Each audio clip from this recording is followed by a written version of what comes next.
Mabel, lo habíamos anunciado al comienzo del programa, hoy se celebra y hay que seguir celebrando. ¿Qué celebramos hoy? El Día del Libro, a nivel mundial. Veníamos muy bien con la Feria del Libro de Lima, cada año más asistentes, más ventas, era un indicativo de que la gente iba descubriendo esta pasión por leer, lo que les provoque, lo que les plazca, lo que les guste, ¿no? Y ahora, en cuarentena, sospecho que algunas personas están descubriendo por primera vez el placer de leer y hacer un viaje a través de un libro o meterte en la vida de otro a través de un personaje bien construido. ¿Qué va a pasar con la industria del libro? ¿Las librerías van a sobrevivir? Estamos, Mabel, en línea con un periodista, con un escritor, con un editor, con el director de la casa editorial Penguin Random en el Perú. Le damos la bienvenida a Jerónimo Pimentel. Buenos días, Jerónimo. ¿Cómo están? Buenos días. ¿Cómo les va? Bien. Jerónimo, en principio, sí, hoy, como decía Mauricio, se celebra el Día del Libro, pero en un contexto muy especial. ¿Cómo ves tú la situación en estos tiempos, no? Porque si bien estos días se celebraban con conferencias presenciales y todo, pues ahora ya no se está haciendo, sin embargo el libro sigue salvando vidas. Sí, yo lo primero que trataría es de no perder la alegría. El libro es básicamente una celebración de la imaginación, de la creatividad, de la ilusión, de las emociones, y me parece que no deberíamos perder nunca de vista eso.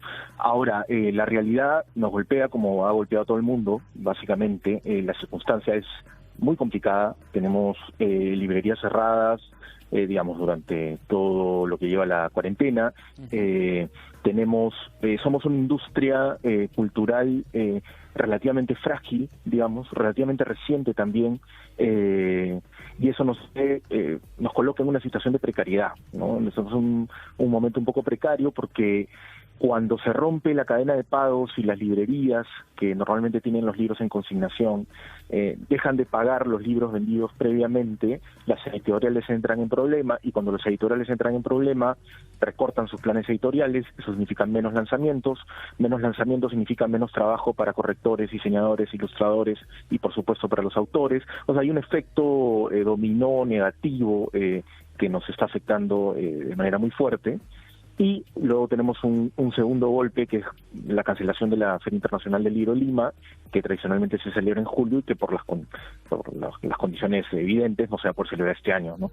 Esta feria representa para una editorial grande entre el 8 y el 10% de sus ingresos al año, y para una editorial chica pues ya ser la mitad de sus ingresos anuales.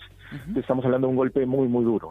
Ahora, por duro que sea el golpe, encuentro que también es un momento para generar a nuevos aficionados a la lectura, gente que nunca tuvo interés en leer absolutamente nada y está saturada del lenguaje audiovisual a través de plataformas televisivas o de lo que le viene en el celular, y por primera vez en su vida te dicen: ¿y qué leo? ¿Qué puedo leer? Y estoy harto de esto, de lo otro, del otro.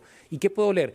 Sí, creo que es una coyuntura donde podría el mercado ampliarse y crear a nuevos seguidores, a nuevos amantes de la lectura, ¿no?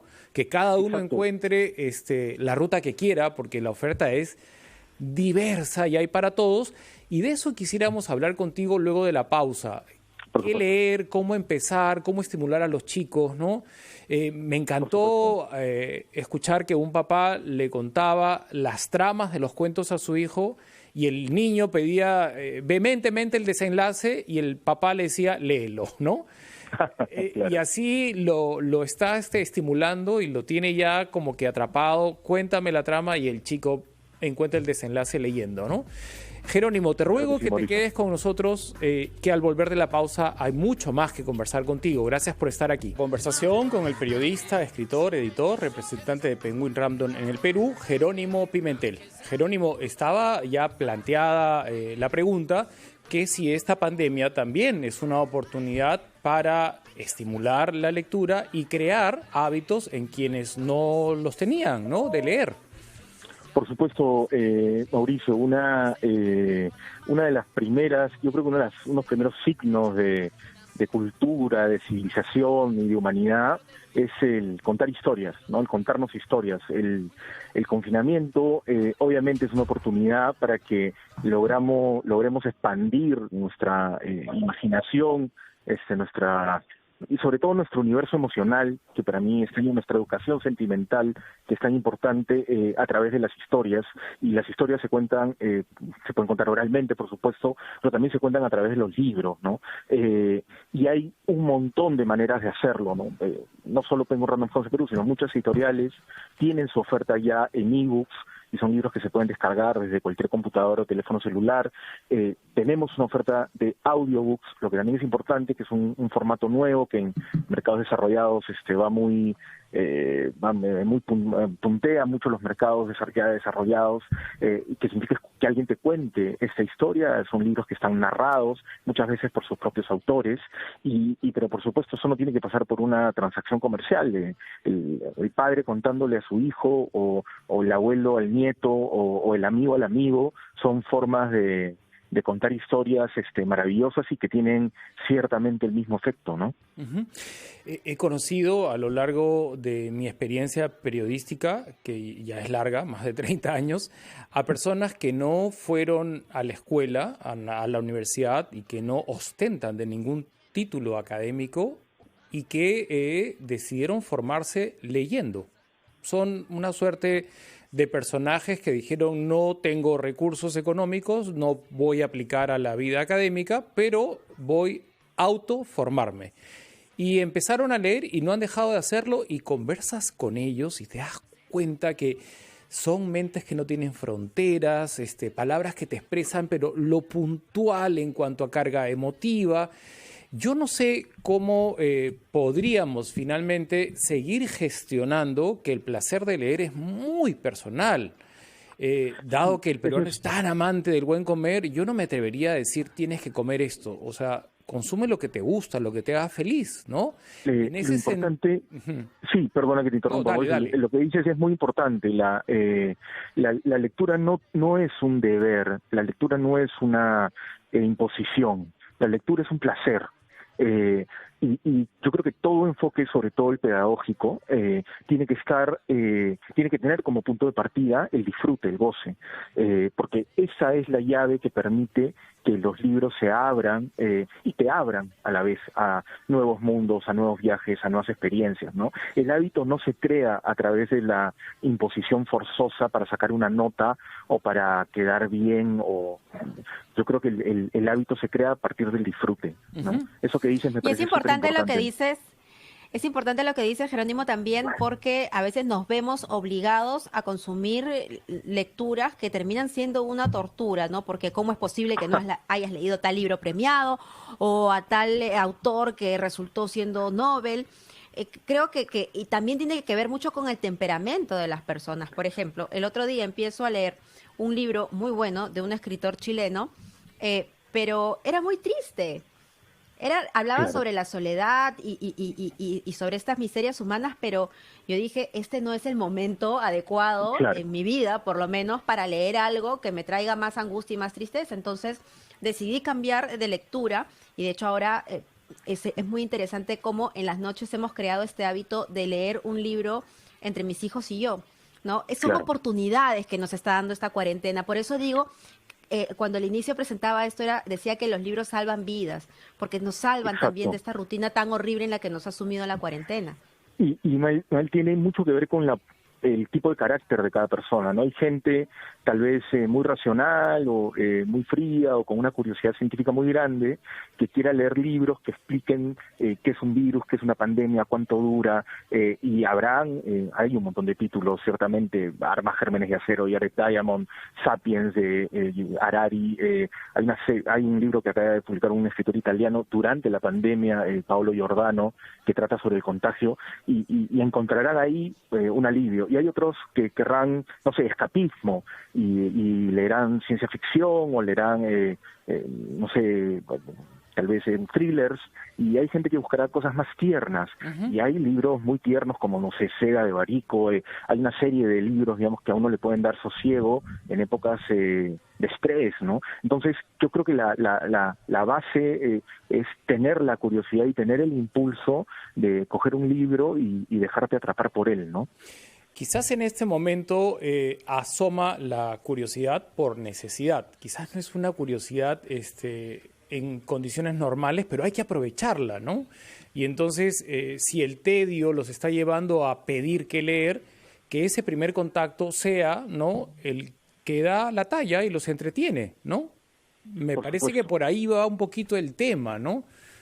Sí, por supuesto. Lo que tenemos que entender es que no hay una regla, bueno, hay libros, digamos, de aceptación universal probada, ¿no? Me parece que para cualquier persona que esté entre, no sé, los 8 o 10 años, leer El Principito de Antoine de Saint-Exupéry va a ser una experiencia maravillosa, y si lo lee con su padre al lado, me parece, o su madre, me parece que va a ser una experiencia muy transformada, que lo vas a transformar, ¿no?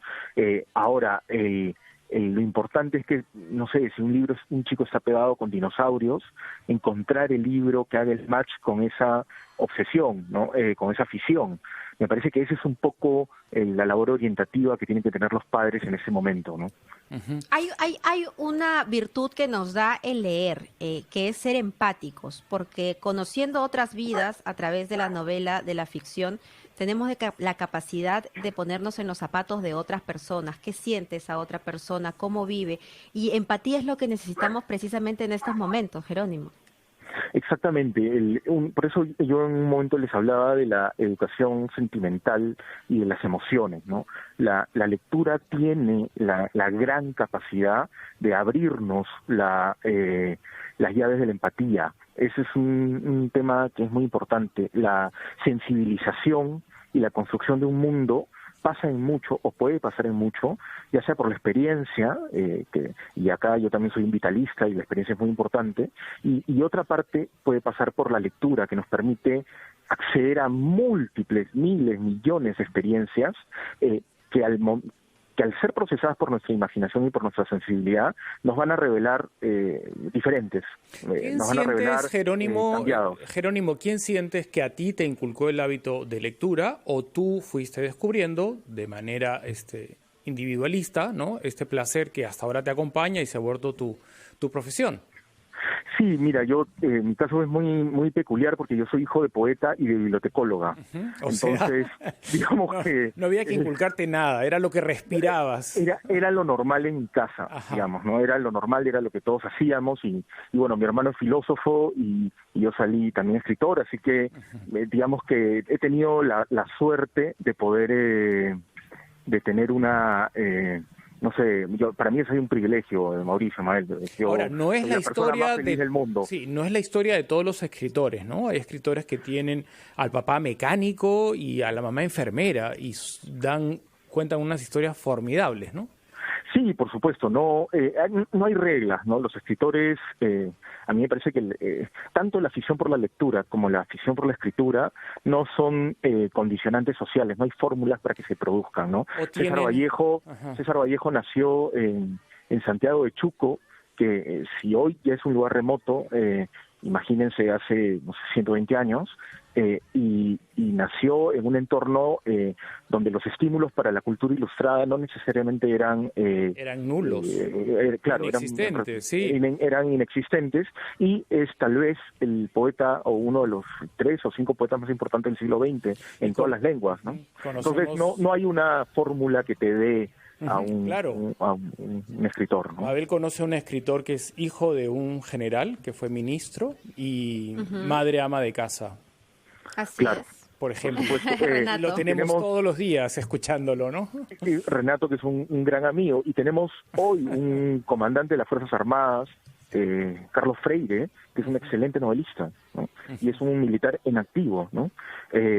Y tenemos escritores médicos, y tenemos, o sea, el escritor no es un bicho raro, es una persona normal, como todos nosotros, que digamos, desarrolló un oficio a partir de una necesidad expresiva, ¿no? Uh-huh. Es hermosísimo estar en contacto con ese universo que es, por cierto, diverso y está al alcance de todos. Coincido con Mabel que no hay que generar nunca ese tema tan displicente de tú no leíste esto y lees esto otro. No, la gente que sea feliz con el libro que le plazca, pero que lo tenga, ¿no? Que lo tenga y que de ahí pase a otro y así vamos, ¿no? Exactamente. Nosotros creemos que yo personalmente pienso que la lectura es el medio que permite registrar todo conocimiento y toda experiencia. Entonces, leer es el medio para acceder a aquello que te gusta, ¿no? Uh-huh. No pensemos en el libro como el objeto momificado de la cultura seria y solemne. ¿No? Yo también encuentro a veces mucha pretensión. Leí el Ulises de James Joyce, ¿ya? ¿Y qué quieres? ¿Que convulsione? ¿Que me desmaye? No sé, no entiendo. O sea, un libro yo no lo leí. ¿Cuál es el problema? También. No, yo no lo acabé. No, bueno. la lectura, Mauricio, Mabel, ni la lectura no es una competencia. La lectura no es una escalera de ascenso social. Pero a veces se va por ahí un poquito, ¿no? Un poquitito a veces. Me parece que las personas instrumentalizan las cosas, ¿no? Pero de esa misma manera puede ser instrumentalizado el fútbol o ciertamente los medios de comunicación, ¿no? Uh-huh. Me parece que de eso no trata la lectura, al menos como la veo yo. Bueno, ¿crees en la reencarnación? Yo no tengo una productora, tengo a Margaret Thatcher que me está diciendo pausa. Muchas gracias, Jerónimo. No, gracias a ustedes por el espacio. Gracias Fátima por permitirme esa licencia. Tienes toda la razón. De libros podríamos hablar con Jerónimo todo el programa. Gracias, Jerónimo. Pero hay que hacer la pausa y seguir con otros temas. Gracias. Así es.